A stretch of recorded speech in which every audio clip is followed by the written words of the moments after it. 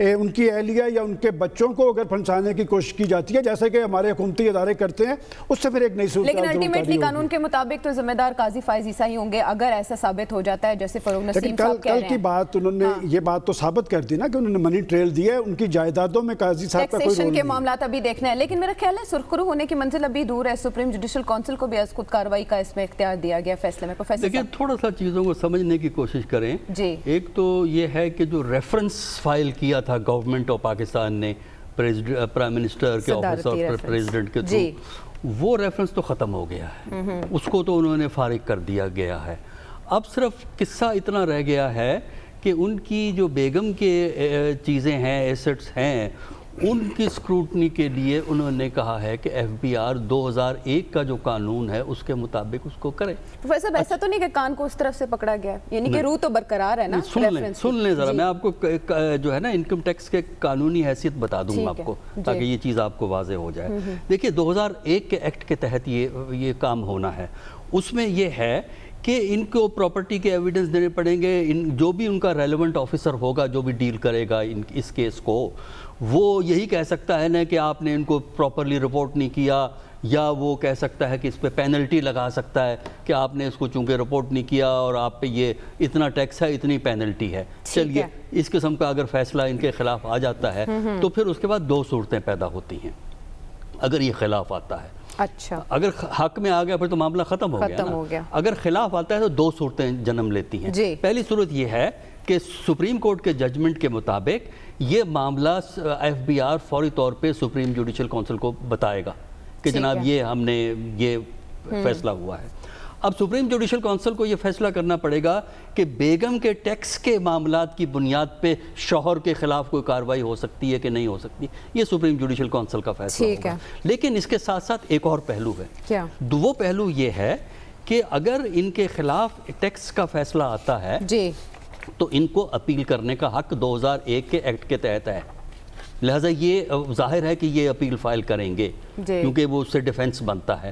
Appeal file ہوتی ہے, ان کا ٹریول کر کے آہستہ آہستہ الیکشن ان کے انکم ٹیکس ٹریبونل کو جاتی ہے, اس سے آگے بھی جا سکتی ہے. تو پھر دوسرا سوال یہ پیدا ہوتا ہے کہ کیا سپریم جوڈیشل کونسل بغیر ان کی اپیل کے فیصلے کے وہ خود بخود فیصلہ کر سکتی ہے کہ ہم نہیں انتظار کریں گے, ہم اپنا فیصلہ کریں گے. یہ ان کا فیصلہ ہے, یہ وہ خود فیصلہ کریں گے. تیسرا اس میں ایک اور جو سوال اٹھایا جائے گا, جو 2001 کا جو آپ کا انکم ٹیکس کا لا ہے اس کے تحت 5 ایئر کی ایک لمیٹیشن کا ایشو ہے, تو وہ بھی ڈیفنس کے طور پہ اٹھایا جا سکتا ہے.